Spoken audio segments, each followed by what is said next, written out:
स्वागत है जीवित परमेश्वर की जीवित हजूरी में। कॉन्ग्रेचुलेशन। आप अपने पड़ोसी के लिए प्रोफेसी कर रहे हो। अगर कॉन्ग्रेचुलेशन के जैसा कोई काम उसकी लाइफ में नहीं हो रहा तो आपके बोलने से वो होगा। तो एडवांस में कॉन्ग्रेचुलेशन। बैठ जाओ अपने शरीर में और एक बार जोर से बैठकर परमेश्वर की आत्मा के लिए तारीफ कर दो। जोर से ऑनलाइन तारीफ करो मेरे साथ मिलके।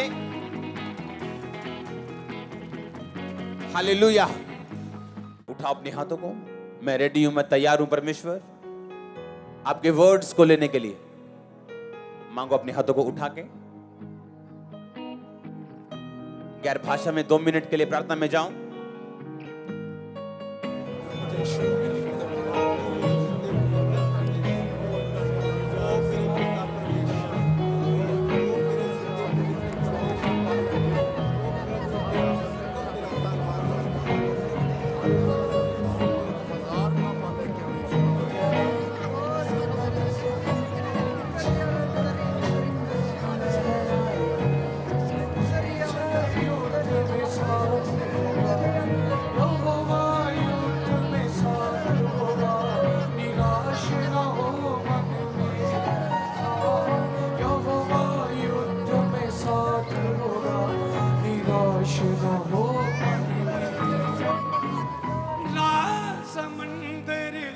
अपने हाथों को उठा के आज का वचन मेरे लिए हो जो मेरी जिंदगी को बदले, मुझे अगले लेवल पे लेके जाए।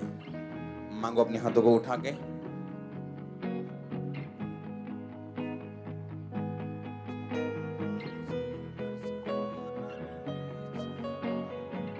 प्रभु यीशु मसीह के सामर्थी नाम में हम मांगते हैं। नीति वचन 14 उसकी 1 आयत को मैं पढ़ूंगा। मेरी प्रेयर है आज का वर्ड आपको नई रेवलेशन दे और आपको समझ दे, आप अपने घरानों को चला सकें। जो भी परमेश्वर ने आपके लिए सोचा, जो भी परमेश्वर ने आपके लिए रखा, आप वो कर सकें यीशु मसीह के नाम में। इसमें लिखा, हर बुद्धिमान स्त्री अपने घर को बनाती और हर मूढ़ स्त्री उसको अपने हाथों से ढा देती। फिर से मैं पढ़ता हूं, हर बुद्धिमान स्त्री अपने घर को बनाती और हर मूढ़ स्त्री अपने हाथों से उसे ढा देती। इसकी 4 आयत को मैं पढ़ूंगा, उसको एक्सप्लेन मैं बाद में करूंगा। जहां बैल नहीं वहां गौशाला स्वच्छ तो रहती है, परंतु बैल के बल से अनाज की बढ़ती होती। फिर 8 आयत को मैं पढ़ूंगा, चतुर की बुद्धि अपनी चाल का जानना है, परंतु मूर्खों की मूढ़ता छल करना है। इसी नीति वचन 1 बाब उसकी 1 आयत को मैं पढ़ूंगा। दाऊद के पुत्र इज़राइल के राजा सुलेमान के नीति वचन, इनके द्वारा पढ़ने वाला बुद्धि और शिक्षा प्राप्त करे और समझ की बातें समझे, काम करने में प्रवीणता, धर्म, न्याय और निष्पक्षता की शिक्षा पाए। भोलों को चतुराई, जवान को ज्ञान और विवेक मिले। बुद्धिमान सुनकर अपनी विद्या बढ़ाए, समझदार बुद्धि का उपदेश पाए, जिससे वो नीति वचन और दृष्टांत को और बुद्धिमानों के वचन और उनके रहस्यों को समझ सके। इसमें लिखा कि अगर आप नीति वचन को पढ़ते हैं, अगर आप प्रोवर्ब्स को पढ़ते हैं, तो उसमें लिखा कि तुम बुद्धि और शिक्षा को प्राप्त करोगे जब तुम नीति वचन पढ़ोगे। नीति वचन बाइबल की पुस्तक है, भजन संहिता से आगे आती है। इसमें लिखा कि अगर तुम इसको पढ़ो तो तुम बुद्धि प्राप्त करोगे और शिक्षा प्राप्त करोगे। काम करने में प्रवीणता, धर्म, न्याय और निष्पक्षता की शिक्षा पाओगे जब तुम नीति वचन को पढ़ोगे। आज बड़े ध्यान से समझना मेरी बात को। लिखा, इनके द्वारा पढ़ने वाला बुद्धि और शिक्षा प्राप्त करे। आपको लगता है बुद्धि मेरे को क्या जरूरत है, मैं तो अपने छोटे मोटे काम में करता हूं, मुझे बुद्धि नहीं चाहिए। मैं तो फलाना काम करता हूं, अभी इसमें बुद्धि क्या लगेगी। मैं तो जमीन की खेती करता हूं, इसमें क्या दिमाग लगेगा, हमको आता है करना। शैतान प्रभु यीशु मसीह के पास आके बोलता है कि अगर तू परमेश्वर का बेटा है तो इन पत्थरों को बोल ये रोटियां बन जाए। कहा कि नहीं कहा? तो प्रभु यीशु मसीह ने ये नहीं कहा। शैतान थोड़े दिन पहले मेरे लिए आकाशवाणी हुई थी और मैं परमेश्वर का बेटा हूं, आकाशवाणी हुई थी, तो कैसे कह सकता है कि मैं परमेश्वर का बेटा नहीं हूं? परमेश्वर ने बहस ना करके ये कहा, शैतान लिखा है कि इंसान अकेली रोटी से ही नहीं परंतु परमेश्वर के मुख से निकले एक एक वचन से जीवित रहेगा। कहां लिखा है ये? हाँ, ये व्यवस्था विवरण में लिखा है। ये पुराने नियम के व्यवस्था विवरण की पुस्तक 8 बाब में ये बातें लिखी जो परमेश्वर ने उस टाइम शैतान को कही थी। और बाइबल कहती है शैतान उसके पास से चला गया जब परमेश्वर ने वचनों के बीच से उत्तर दिया। पौलुस एक जगह फंस गया और जब लोगों ने उस पे मुकदमा लगाया और उसको खड़ा कर दिया और उसको मारने की योजना बनाने लगे, तो पौलुस को यह बात मालूम थी कि 2 ग्रुप मेरे सामने हैं, एक सदूकियों का, एक फरीसियों का। हाँ, मान लो 2 पार्टियों ने आपको पकड़ लिया, एक फलानी पार्टी, एक फलानी पार्टी। तो पौलुस ने कहा, भाइयों मेरा न्याय हो रहा है कि जी उठने के विषय में, क्योंकि मैं यीशु मसीह के जी उठने के बारे में प्रचार कर रहा हूं। वो दोनों पार्टी आपस में लड़ने लगी, क्योंकि एक विश्वास करते थे फरीसी कि जी उठना है, सदूकी विश्वास करते थे कि जी उठना नहीं है, और वो आपस में लड़ने लगे और पौलुस बच गया। इसे बुद्धि का वरदान बोलते हैं। बुद्धि का वरदान तब काम करता है आपकी लाइफ में कि जब शैतान आपको तंग करे या एक ऐसी सिचुएशन हो जहां आप ना हां कर सकते ना कर सकते। प्रभु यीशु मसीह के पास कुछ लोग आए और यीशु मसीह को फंसाने के लिए बोला कि ये सिक्का, ये जो टैक्स है, हमें देना चाहिए कि नहीं देना चाहिए राजा को। अगर यीशु मसीह कहते हैं हां हमें टैक्स देना चाहिए, तो इजरायली लोग नाराज हो जाते हैं, क्योंकि रोमी लोग जो थे वो नाजायज टैक्स लेते थे। और अगर यीशु मसीह बोलते नहीं देना चाहिए तो भी ये बाइबल के खिलाफ था, अगर बोलते नहीं देना चाहिए तो भी ये गलत था। हां, तो यीशु मसीह ने पता क्या कहा, सिक्का मुझे दो। ये सिक्के पे मोहर किसकी है? कहते कैसर की। कहते जो कैसर का है वो, और जो परमेश्वर का है वो। कुछ ऐसी सिचुएशन है आपकी लाइफ में, अगर आप हां करोगे तो भी मरोगे, अगर ना करोगे तो भी मरोगे। वहां बुद्धि का वरदान काम करता है। इसलिए परमेश्वर के दास पौलुस ने कहा, पहला कुरिन्थिया 14 में अगर आप पढ़ते तो उसने कहा कि सबको लाभ पहुंचाने के लिए सबको वरदान दिए जाते हैं। चर्च में वरदान काम करते हैं, सब कलीसिया को प्रकाश, सब कलीसिया को लाभ, सब कलीसिया को फायदा देने के लिए। इसलिए किसी को उसी आत्मा के द्वारा बुद्धि की बातें, किसी को ज्ञान की बातें, किसी को चंगा करने के लिए, किसी को सामर्थ का वरदान, किसी को भविष्यवाणी का वरदान दिया जाता है। बुद्धि का वरदान उस व्यक्ति की लाइफ में काम करते हैं जिसको परमेश्वर के वचन की नॉलेज हो, क्योंकि बाइबल कहती है कि हर एक बुद्धिमान स्त्री अपने घर को बनाती है और मूर्ख अपने ही हाथों से उसे ढा देती। इसका मतलब अगर आपने अपने घर को बनाना है तो आपको बुद्धि चाहिए, आपको पैसा नहीं चाहिए, आपको चालाकियां चुस्तियां नहीं चाहिए, आपको बुद्धि चाहिए अपने घर को, अपने सिस्टम को, अपनी लाइफ को मेंटेन करने के लिए। उसमें लिखा है काम करने की प्रवीणता। कहता जब तुम ये नीति वचन, जब ये मेरा वर्ड तुम पढ़ोगे तो काम करने की प्रवीणता तुम में आएगी। इसका मतलब मैं आपको समझाता हूं, समझ आ रहा है कि नहीं? बुद्धि के वरदान के कारण पौलुस बचाया गया, बुद्धि के वरदान के कारण प्रभु यीशु मसीह शैतान से फतह पाई, बुद्धि के वरदान के कारण ही वो लोगों के बीच में फंसते नहीं थे। कितने मेरी बातों को समझ रहे हैं? इसमें लिखा कि अगर तुम वचन पे चलो, अगर तुम वचन अपने अंदर अपनाओ तो काम करने की प्रवीणता तुम में आएगी। याकूब के अंदर यह प्रवीणता थी, क्योंकि याकूब के मामा लाबान ने जब उसे भेड़ और बकरियां दी थी, लिखा वो गिनती में बढ़ गई थी, और वो इतनी बढ़ गई थी कि याकूब एक धनाढ्य, एक अमीर इंसान बन गया था। और जब याकूब बड़ा हुआ, उसके बच्चे पैदा हुए, और जब वो यूसुफ से ज्यादा प्यार करता था और बाकियों से कम प्यार करता था, रीजन क्या था? याकूब एक बात जानता था कि भेड़ और बकरियां, अगर मेरे पास 500 बकरियां हैं और 1000 भेड़ें हैं तो 3 महीने में वो कितनी हो जाएंगी उसको मालूम था। इनकी एवरेज ग्रोथ कितनी है, कि 10% साल में बढ़ेंगी या 50% साल में बढ़ेंगी, 1 महीने की 5% मुझे इनकम होगी, उसको सब मालूम था। लेकिन बाकी जो बच्चे थे उनके काम करने की प्रवीणता स्लो थी, कम थी, इसीलिए वो यूसुफ से ज्यादा प्यार करता था, क्योंकि यूसुफ जिस काम में हाथ लगाता था पवित्रताई और परमेश्वर के वचनों पे चलने के कारण वो काम फलवंत होते थे, इसीलिए वो अपने बाप का फेवरेट था। उसका बाप पक्षपात करने वाला इंसान नहीं था कि यूसुफ से ज्यादा प्यार करना और बाकियों से कम करना। बाकियों के पास बहाने थे। बाइबल कहती उनके बुराइयों का समाचार यूसुफ अपने बाप के पास लेके जाया करता था। बाकी 10 में से कोई भी अपनी बुराइयों का समाचार दूसरे भाई के लेके नहीं आता था, क्योंकि सब एक दूसरे के काने थे वो।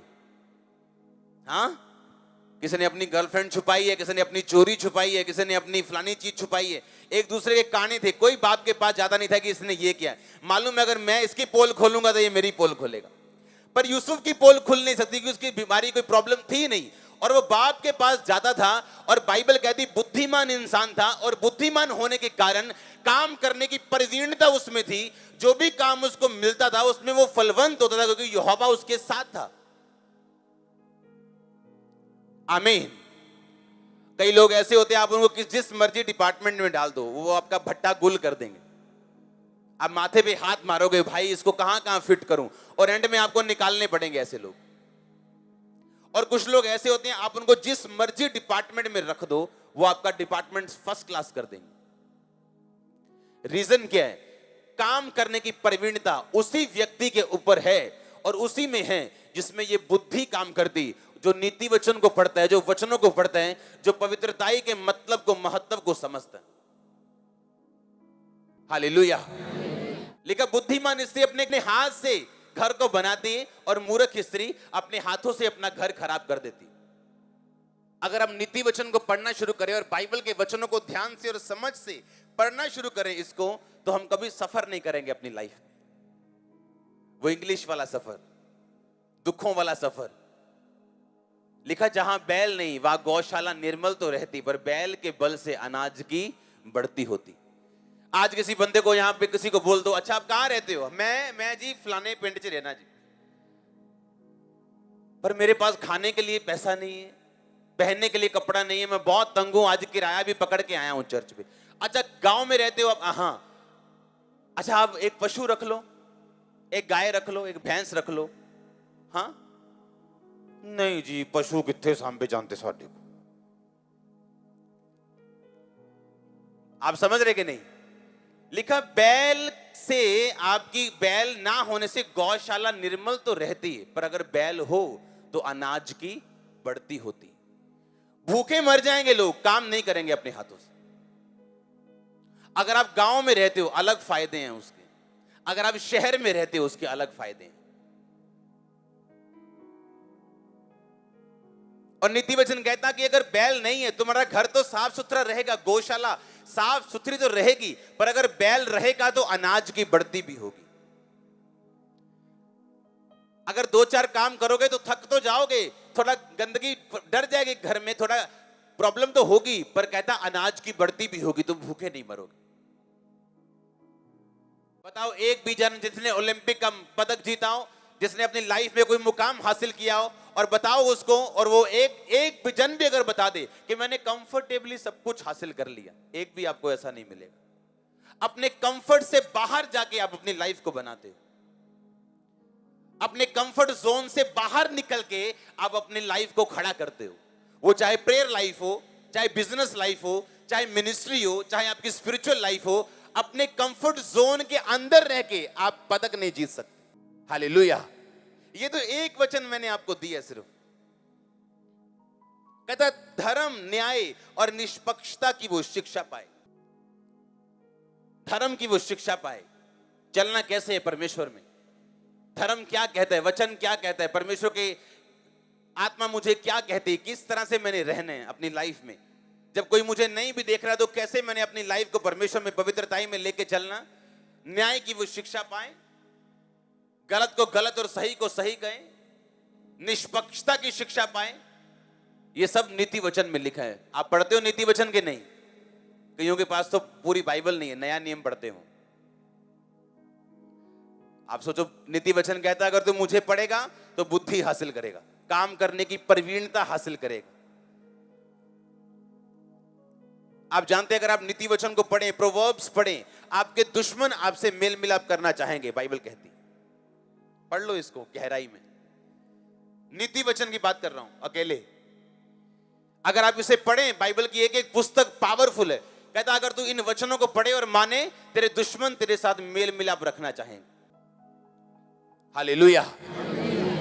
ऐसा क्या था यूसुफ के अंदर कि उसके पिता ने उसे रंग बिरंगा अंगरखा दिया, और ऐसा क्या नहीं था बाकी 10 भाइयों में कि उसको उसका पिता प्यार नहीं करता था? रीजन यही था कि वो फ्रूटफुल नहीं थे। और फलदार वही व्यक्ति हो सकता है जो पवित्रताई में, जो नीति वचन में, बुद्धि में और परमेश्वर के वचनों पे चलने वाला हो।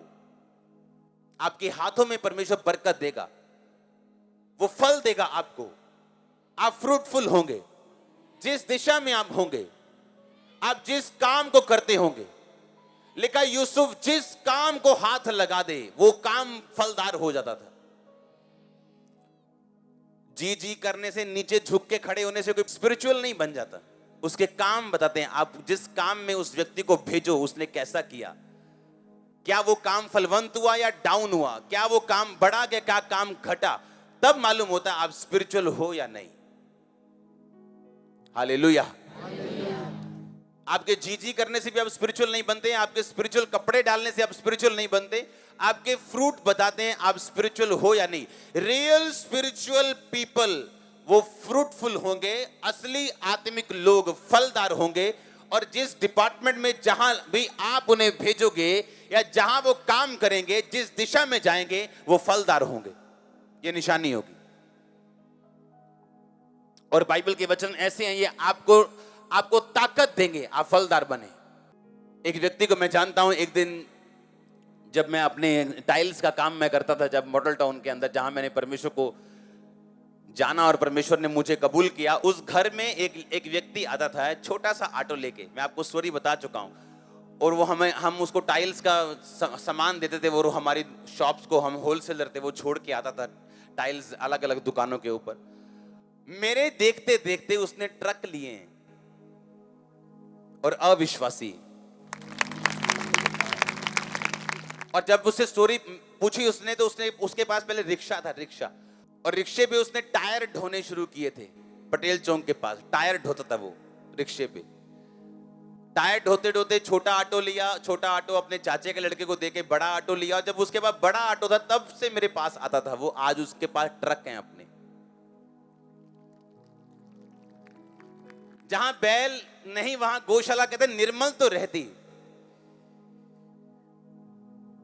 हाँ, कोई काम ही नहीं होगा तो पंगा क्या? नहीं जी, पंगे च नहीं रहना चाहते भाई, पंगे च नहीं। जहां लिखा जहां बैल होगा वहां निर्मल नहीं होगी गौशाला, पर अनाज की बढ़ती जरूर होगी। वचन कहता है ऐसा। अगर अनाज की बढ़ती तुम चाहते हो तो कंफर्ट में रह के तुम नहीं रख सकते, कंफर्टेबल रह के तुम नहीं बढ़ती कर सकते अपनी। तुम्हें अपने कंफर्ट से बाहर आना पड़ेगा। मैंने लोगों को बोला कि परमेश्वर ने कहा कि मैं भयानक जो तूने काम किए मेरे लिए, उनके द्वारा मैं तेरा मुंह मांगा वरदान तुझे दूंगा। लिखा कि नहीं लिखा बाइबल में कि तेरे भयानक कामों के कारण जो तूने किए, तेरी बात कर रहा है, तुम्हारी बात, मेरी बात परमेश्वर कर रहा है। कहता भयानक कामों के कारण मैं तेरा मुंह मांगा वरदान तो मैं दूंगा। क्या है भयानक काम? किसी को जाके परमेश्वर के बारे में बता के आना जो बिल्कुल कट्टर हो, दुश्मन हो परमेश्वर का। सुसमाचार वहां लेके जाना जहां ना पहुंचाओ। किसी चीज की परवाह ना करना, ना डरना, ना घबराना। अपने रिश्तेदारों को बता के आना कि मैं परमेश्वर में हूं। बीज बोने के लिए परवाह ना करना, काम करने के लिए परवाह ना करना, प्रभु का काम खुल के करना। कहता भयानक कामों के कारण तू मुंह मांगा वरदान पाएगा। आज बोलो, चाहिए परमेश्वर मुझे मुंह मांगा वरदान दे, जो मैं चाहता हूं मुझे दे। बाइबल कहती उस तू भयानक काम जब परमेश्वर के लिए करेगा तो तेरा मुंह मांगा वरदान भी यहोवा तुझे देगा। पर अगर वचन पढ़ा ही नहीं है और सिर्फ मांगते जा रहे हैं जिन्नी की तरह, जैसे जिन के पास आए कि विष मांग ली, ये विष मांग ली, लगता है चिराग से अभी जिन निकलेगा और अभी बोल देगा ये ले मेरे आका। हमारा परमेश्वर जिनी नहीं है। हाँ, वो कार्टून से बाहर निकलो, वो कार्टून वाली चीजों से बाहर निकल के थोड़ा असली में आगे काम करो ताकि परमेश्वर आपको फल दे। आमीन। कहता तेरे किए हुए भयानक कामों के द्वारा यहोवा तुझे मुंह मांगा वरदान देगा। तेरे किए भयानक कामों के द्वारा। अपने चले चलाए काम को छोड़ के मिनिस्ट्री में आना, यह भयानक काम था और मुझे मुंह मांगे वरदान मिले। सब कुछ सेट करके छोड़ देना और मिनिस्ट्री में आ जाना, यह भयानक काम था परमेश्वर के लिए। परवाह ना करना, पूरे काम की जैसे करना वैसे ही करना, किसी का डर ना रखना, यह भयानक काम था। कहता तू भयानक मेरे लिए काम करेगा, मैं मुंह मांगा वरदान तुझे दूंगा। तू अपनी जान खोएगा, मैं तुम्हें वापस करूंगा। तू अपने बचाएगा, मैं तुझे छीन लूंगा। तू मेरे लिए खोल देगा सब कुछ, मैं तुझे दे दूंगा। परमेश्वर ने जीना सिखाया आपको वचन के जरिए। आमीन। अगर उन दिनों में अपने रिश्तेदारों को चैलेंज ना करता कि मैं यहोवा को मानता हूं, यीशु मसीह को मानता हूं, अगर वो मुझे चैलेंज ना करते, एक दिन तू वापिस आएगा अपने धर्म में। उनको ये मालूम नहीं था कि यीशु मसीह कोई धर्म नहीं। हाँ, आज वो आना चाहते हैं। हाँ, कितनी बार बता चुका मैं, वो आना चाहते हैं। आमीन। या तो आप शैतान को अपनी ओर खींचोगे या उसकी ओर चले जाओगे, बीच में कुछ नहीं। या तो व्यभिचार की ओर चले जाओगे या उसे तोड़ दोगे, बीच में कुछ नहीं, न्यूट्रल कुछ नहीं। हालेलुया।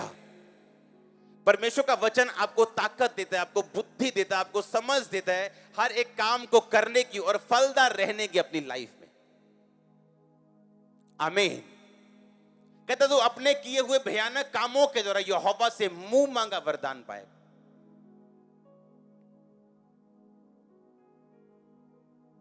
अपने पड़ोसी को बोलो, भयानक काम कर, बड़े काम कर।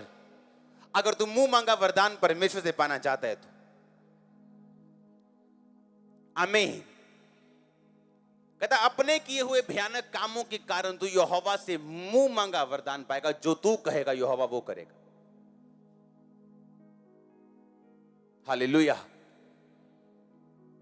नीति वचन के द्वारा, कहता इनके द्वारा पढ़ने वाला बंदा बुद्धि प्राप्त करेगा, शिक्षा प्राप्त करेगा, काम करने की प्रवीणता प्राप्त करेगा। एक वचन मैंने आपको पढ़ाया था 14:8 में लिखा, चतुर का, वो चतुर जो होते हैं, चालाक जो होते हैं, जो बुद्धिमान होते हैं, वो अपनी चाल को जानते हैं। चतुर की बुद्धि अपनी चाल का जानना है, परंतु मूर्खों की मूढ़ता छल करना है। जो चालाक होते हैं, जो बुद्धिमान होते हैं, वो हर वक्त अपनी चाल को समझते हैं, लेकिन जो मूर्ख होते हैं वो दूसरों को समझते हैं। ओ कितना चलता हाले प्रभु जी, दारू पीती हो ने। हाँ, पर कहता बुद्धिमान हर वक्त अपने आप को देखता है। आज मैंने प्रेयर की, हाँ, आज मैंने बाइबल पढ़ी कि नहीं, अभी मैंने फास्टिंग कितने दिन हो गए नहीं किया की, कौन सा काम मैंने करना है, अभी क्या पाप है जो प्रभु मुझसे खुश नहीं, मैंने छोड़ना। हाँ, कौन सी सिद्धता में मैंने आगे जाना है। बुद्धिमान कहता है ऐसे चलता है, और मूर्ख वो दूसरों की ओर ध्यान देता है। ये मैंने एक वचन आपको 2-3 वचन दिए हैं सिर्फ, और सोचो जब आप पूरे 31 पर पढ़ोगे, अध्याय पढ़ोगे, तो कहां बुद्धि जाएगी आपकी, कहां दिमाग जाएगा आपका। और सोचो अगर पूरी बाइबल आप पढ़ने बैठ जाओ और बाइबल का एक एक अंग आप खा जाओ अपने अंदर, तो सोचो आप कैसे व्यक्ति बन जाएं। इमेजिन करके देखो, आप अगर बाइबल आपकी लाइफ का डेली हिस्सा बन जाए, अगर वचन आपकी लाइफ का डेली हिस्सा बन जाए, तो आप कहां जाओगे।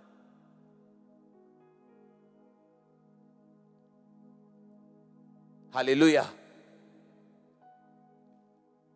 कहता बैल जहां नहीं वहां गौशाला निर्मल रहती, पर कहता बैल के बल से अनाज की बढ़ती होती। कहते पंगा लेना ही नहीं है जी, कोई आराम से रहना है कंफर्ट में, तो कहता अनाज की बढ़ती तुम्हारी जिंदगी में पॉसिबल नहीं, क्योंकि जहां काम होगा वहां पंगा होगा, वहां डिस्कंफर्ट होगा, पर वो अनाज की बढ़ती के लिए होगा, आपकी ब्लेसिंग के लिए होगा। और सोचो एक वचन अगर नीति वचन से पढ़ के हमें एक लाइफ चेंजिंग डिसीजन लेने को मजबूर कर सकता है। सोचो अगर मैं बाइबल को रोज पढ़ना शुरू कर दूं और रोज इस पे चलना शुरू कर दूं और रोज इस तरह से पढ़ूं कि परमेश्वर आज वचन से तू मुझसे बात कर, और वचन के जरिए मैं जानना चाहता हूं तू क्या चाहता है, और वचन को समझ के जब चलना शुरू किया जाएगा, सोचो कैसी स्थिरता आपकी लाइफ में होगी। हालेलुया।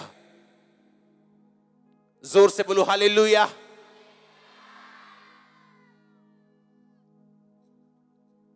आमीन। अपने हाथों को उठाओ फिर से, बोलो वचन मेरी जिंदगी का हिस्सा बने, मैं इसे रोज पढूं, रोज सुनूं, ताकि मैं स्थिर रह सकूं, फलदायक रह सकूं, किसी अच्छी चीज की मुझे कमी ना हो। मैं उसके वचनों से खोज सकूं, यहोवा के मन को जान सकूं, परमेश्वर के उद्धार को समझ सकूं। मांगो अपने हाथों को उठा के 1 सेकंड के लिए।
आमीन।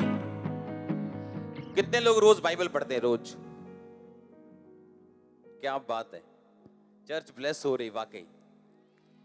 और मेरा बिलीव है जो अभी भी हाथ नीचे हैं वो अगले थर्सडे हाथ ऊंचे करेंगे। हाँ, आप जानते हो अभी अगर अगर हीलिंग, अगर मिरेकल्स और प्रोफेटिक शुरू हो जाए तो उसमें कोई टाइम नहीं लगेगा और अभी होंगे वो। हाँ, पर जो वचन आपके अंदर जाने वाला है और अगर आप इसे समझ गए तो आप जो यहां हफ्ते बाद लेने आते हो आप रोज लोगे अपनी लाइफ से। अगर वचन नहीं तो हीलिंग भी बनी नहीं रह सकती, डिलीवरेंस भी बनी नहीं रह सकती अगर अगर वचन ये नहीं मैं आपको दूं तो। एक एक वचन पावरफुल है। ये जब मैं पढ़ता हूं इसे मैंने एक टारगेट रखा होता है, इतने चैप्टर मैंने रोज पढ़ने हैं, इतने नए नियम से पढ़ने हैं, इतने मैंने प्रोफेटिक बुक से पढ़ने, इतने इतने पुराने नियम से पढ़ने, और कभी कभी भजन संहिता नीति वचन से पढ़ने। और जिस दिन आप वचन नहीं पढ़ते हो आप बेचैन रहते हो और आपको एक भूख लगी रहती है अंदर से, आज पढ़ा नहीं है कुछ, चलो भागो उधर। जैसे नशे वाला व्यक्ति जाता है ना हर वक्त, उन्हें पता आज आज सिगरेट लाई नहीं, दिल च काउमो हो ही जाता। हाँ, आपको वचन के लिए वो काउमो होना चाहिए। हाँ, आपको ऐसा अटूट हिस्सा बनाना है वर्ड। आमीन।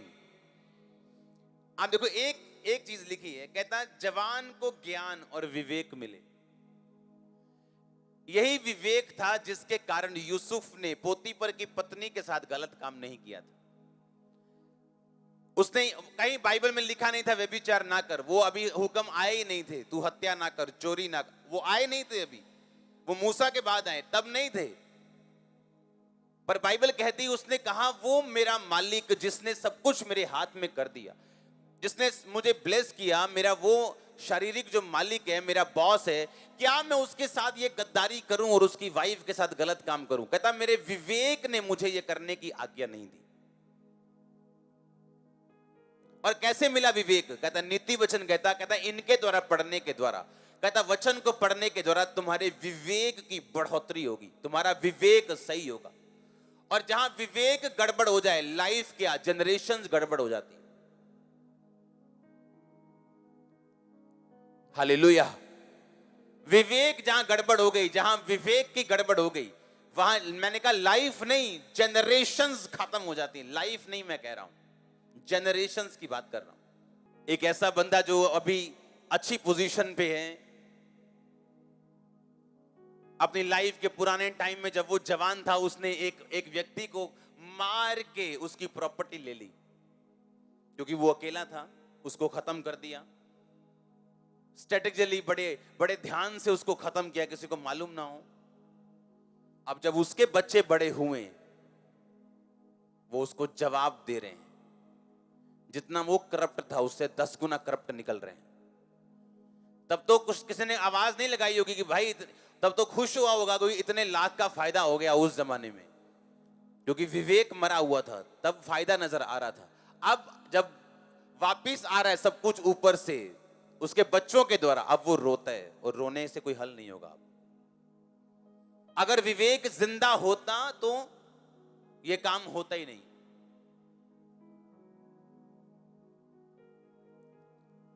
आज एक औरत दूसरी औरत का घर खराब कर रही, उसके पति को अपना कर रही, कि लव हो गया, ये हो गया, वो हो गया। आपको क्या लगता है 10 साल बाद आपके साथ क्या होगा?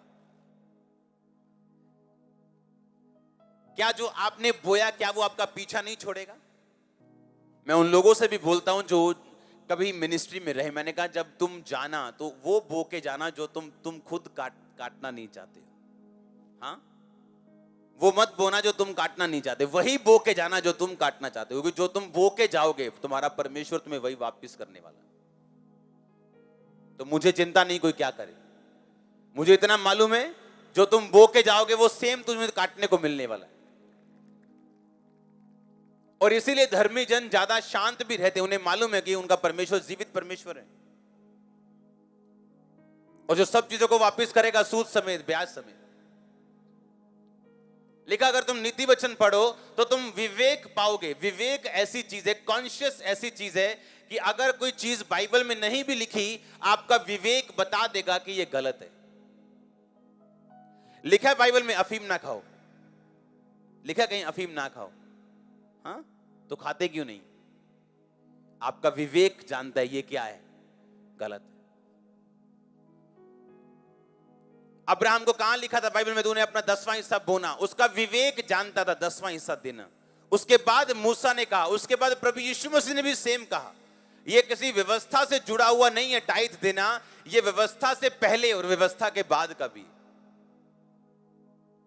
और लोग वेट करते हैं, मालूम, वेट करते हैं, इंतजार करते हैं कब परमेश्वर रास्ते खोले। और उनको पूछो क्या तुम पैसा बोने वाले हो प्रभु के कामों में? नहीं। कभी टाइथ बोया? नहीं। कभी बीज बोया? नहीं।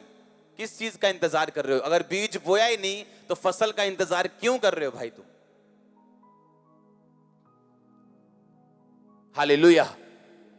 और हम तब बीज बो के बड़े हुए जब हमारे पास सिर्फ वही बीज होता था काम करने के लिए, ये करने के लिए, जरूरी काम करने के लिए।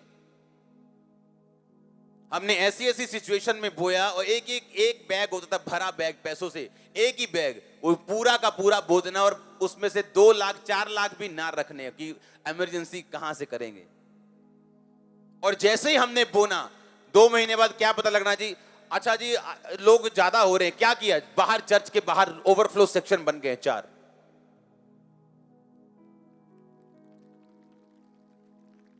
क्योंकि आपको वचन बढ़ना सिखाता है, आप अपनी विश से या इंतजार से नहीं बढ़ते हो। समय सब कुछ सही कर देगा, इस सदी का सबसे बड़ा झूठ है ये। समय के साथ सब कुछ ठीक हो जाएगा, इस सदी का सबसे बड़ा झूठ है ये। समय के साथ कुछ भी ठीक नहीं होता।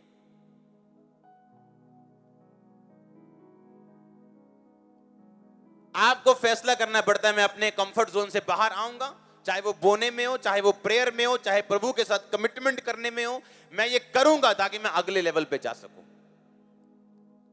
नहीं तो नहीं होगा ये। आप इंतजार करते रहोगे, सिर्फ इंतजार ही करोगे। आप उस व्यक्ति की तरह हो जो अपने 10 एकड़ के पास बैठे इंतजार कर रहे हो कि फसल कब आएगी। वो आएगी नहीं कभी जब तक बीज नहीं बो। पर ये शिक्षा कौन देता है आपको? वचन आपको शिक्षा देता है। जब आप वचन पढ़ते हो आपको मालूम होते हैं कि ये काम मैंने करना है, ये बिब्लिकल है, ये परमेश्वर का रूल है, ये आत्मा का एक कंडीशन है उसकी। कहता है अगर तुम नीति वचन पढ़ो तो तुम्हें ज्ञान मिलेगा और विवेक मिलेगा। ये किस ज्ञान की बात कर रहा है? ये वो ज्ञान की बात नहीं कर रहा जो हम स्कूलों कॉलेजों में इकट्ठा करते हैं। वो शारीरिक ज्ञान है, वो भी इकट्ठा करना जरूरी है। लेकिन उस ज्ञान की परमेश्वर इसमें बात कर रहे हैं जो आपको परमेश्वर हेवनली तरीके के साथ, ईश्वरीय रीति के साथ देता है। जैसे ये ज्ञान कि ओ चेयर सेक्शन के पास कोई स्किन कंडीशन हील हो रही, ये ज्ञान है, ये ज्ञान का वरदान है एक्चुअल में, ये प्रोफेसी नहीं है, ये गिफ्ट ऑफ नॉलेज है। ये जिसको आप प्रोफेसी बोलते हो, प्रोफेसी अलग होती है। हालेलुया। और ज्ञान और प्रोफेसी का गिफ्ट ये इकट्ठे ही होते हैं। आपको बड़ी थिन लाइन होती है इसमें, कौन सा ज्ञान है कौन सा प्रोफेटिक है, दोनों एक जैसे लगते हैं हमेशा। ये कहता अगर तुम ये वचन पढ़ोगे तो तुम्हें एक ज्ञान मिलेगा। कौन सा ज्ञान? वो वाला ज्ञान नहीं जो आप समझ रहे हो कि बाइबल में 66 पुस्तकें हैं, हाँ 1100 कुछ चैप्टर्स हैं, इतनी वो वाले ज्ञान की परमेश्वर बात नहीं कर रहा। वो ज्ञान जो तुम्हें चाहिए, जो तुम्हारी लाइफ जिस ज्ञान के ऊपर निर्भर करती है कि मैं क्या करूं, मैं किससे मैरिज करूं, कौन सा काम करूं, कैसे सफल हूं, ये उस ज्ञान की बात कर रहा है परमेश्वर, जो डायरेक्टली आप पे जाहिर किया जाता है आपकी लाइफ के जरिए, आपकी आत्मा के जरिए, या परमेश्वर के दास के जरिए। आप समझ रहे इन वचनों को कि नहीं? आप इनकी इंपॉर्टेंस समझ रहे कि नहीं? ये उस ज्ञान की बात नहीं कर रहा जो आप पढ़ के समझते हैं कि जवान को ज्ञान और विवेक मिले। क्यों जवान को ज्ञान मिले, बुढ़े को क्यों नहीं? अगर ये उस ज्ञान की बात कर रहा है जो आप समझ रहे हो, फिर बुढ़े को क्यों ना मिले? बुढ़ा कंधा जो टकरा मारता फिरे तो जवान सही रहे, ऐसा लिखा। अगर उस ज्ञान की बात हो रही होती तो इसमें यह लिखा जाता कि सबको ज्ञान मिले, क्योंकि ज्ञान की जरूरत जवानों को है। जो आत्मा में जवान है अभी पहुंचे नहीं है अपनी मंजिल में, पर आत्मा के बुढ़े अपनी मंजिल तक पहुंच चुके हैं। आप समझ रहे कि नहीं? अब जो बुजुर्ग बैठे हैं उनके बच्चे हो चुके हैं, उनके नाती पोते हो चुके कि नहीं हो चुके, पर कहता है जवान को ज्ञान मिले। क्यों? जो आत्मा में अभी जवान है, जो अभी बड़ा हो रहा है, उसको ज्ञान की, रेवलेशन की, उसको प्रकाश की, उसको परमेश्वर की स्पेशल गाइडेंस की जरूरत है ताकि वो आगे बढ़ सके अपनी लाइफ में। पर जब वो आत्मिक बुढ़ा हो जाए तब उसको ज्ञान है, उसको समझ है, वो अपनी लाइफ में कहां पहुंच चुका है। कितने मेरी बात को समझ रहे हैं? और ये ज्ञान कैसे मिलेगा? अगर आप व्यभिचार में होंगे तो, सिगरेट का सूटा अगर सुबह लगेगा तो ये ज्ञान नहीं मिलने वाला आपको। इसलिए लोग बाइबल कॉलेज चले जाते हैं शारीरिक ज्ञान हासिल करने के लिए, लेकिन एक ऐसा ज्ञान जो आपको कॉलेज नहीं देता, आपको प्रैक्टिकल मिनिस्ट्री और मैन ऑफ गॉड से मिलता है, वो नहीं मिलता लोगों को। हालेलुया। तो कहता है जवान को ज्ञान मिले और विवेक मिले। जो यूसुफ के पास था, अब्राहम के पास था, विवेक, विवेक से टाइट बोया, विवेक से व्यभिचार से दूर रहे। बाइबल में कहीं लिखा नहीं था अभी। और जवान को कहता है ज्ञान मिले, नॉलेज मिले, बिब्लिकल, वो आपकी दूसरी नॉलेज नहीं, कहता हेवनली नॉलेज परमेश्वर आपको देता है जब आप उसमें चलते हैं। तो अपने काम को कैसे करना, अपनी मिनिस्ट्री को अगर आप इस सेवकाई में अभी देखें, जो सिस्टम नए बन रहे हैं और जो बन चुके हैं, आप इंजॉय करोगे चर्च में आने वाले, मजा करोगे आप देख लेना।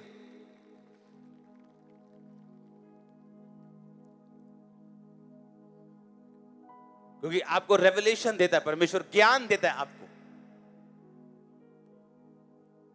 और सबसे बड़ी बात, मेरा ज्ञान आपके लिए काम नहीं कर सकता, आपका ज्ञान मेरे लिए काम नहीं कर सकता। ये उस ज्ञान की मैं बात कर रहा हूं।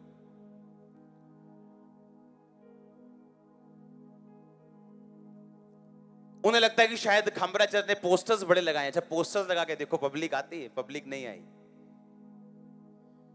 हाँ, सीडी बांट के देखो, सीडी बांट के पब्लिक आई? पब्लिक नहीं आई। क्योंकि मेरा ज्ञान जो मैंने प्रभु से डायरेक्ट किसी चीज के लिए लिया, वो हो सकता है आपके लिए काम ना करे। आपको खुद बैठना पड़ेगा वचन के बीच में, अपनी लाइफ को सेटल करना पड़ेगा, अपनी स्पिरिचुअल लाइफ को सेटल करना पड़ेगा। कहता फिर जवान को ज्ञान और विवेक मिलेगा।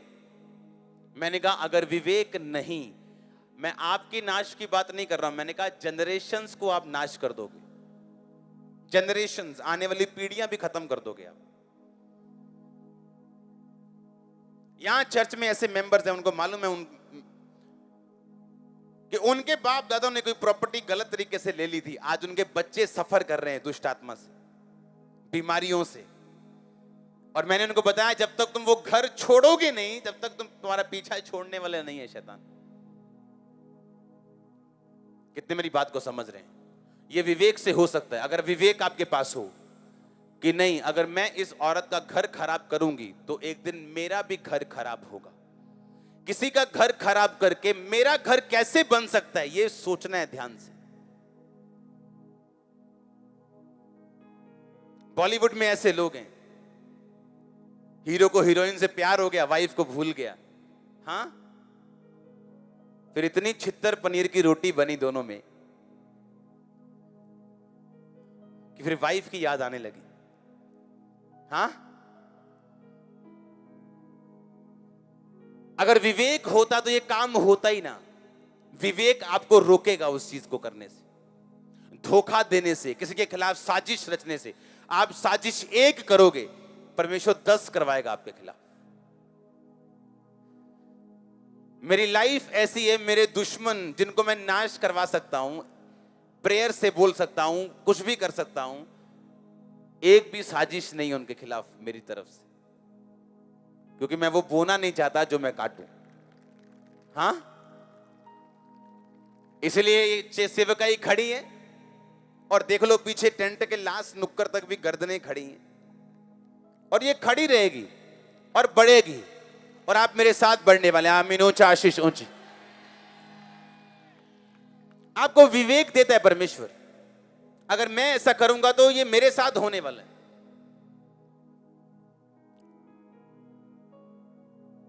आप फुल पावर में हो, कुछ भी कर लो, पर याद रखो आपके भी दिन फिर आने वाले हैं जब कोई फुल पावर में होगा और आप पीछे हो। पर अगर आप सुधरे रहे तो आप नंबर 1 रहेंगे। और किससे मिलता है ये वचन? कहता नीति वचन पढ़ने से। कहता जब तुम नीति वचन पढ़ोगे तुम काम करने में प्रवीण हो जाओगे, तुमको बुद्धि मिलेगी, ज्ञान मिलेगा। कहता वो ज्ञान तुम्हें बताएगा क्या करना है। कहता तुम विवेक में जाओगे। कहता तुम्हारे पास विवेक होगा। आमीन। आपको जहां विवेक खड़क जाए ना मन में, आपका बेटा आपकी बेटी कोई गलत काम करे और आप उसे रोके ना, और आपका विवेक आपको अंदर से कचोटता है, अपनी विवेक की बात सुनना, तो सफल रहोगे आप।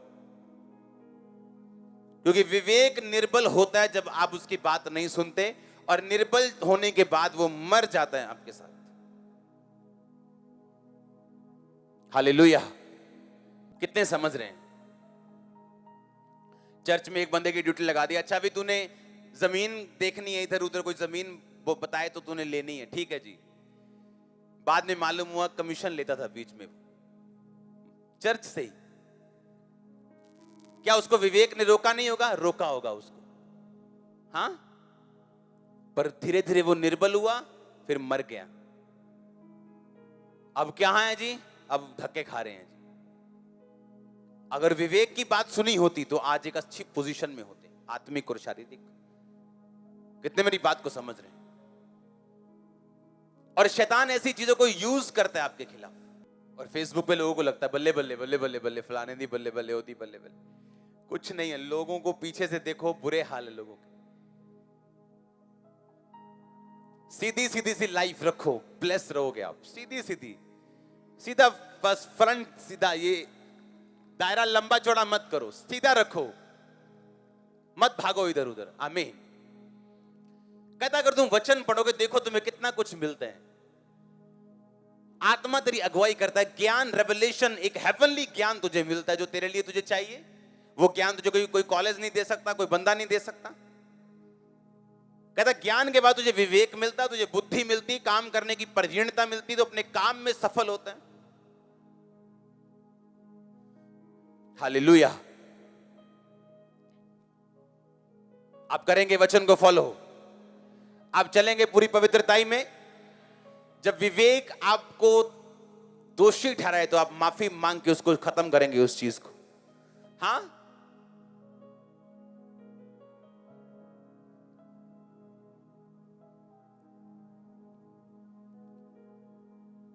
लोगों ने हमें कहना यार तुम्हारे पास जो बिल्कुल तुम्हारे साथ जो बंदा रहता है यार वो कमीशन खाते हैं। और हमें लगना यार क्या हमने चेले पाले हैं। फिर उनको मालूम हुआ निकाल दिए चर्च से।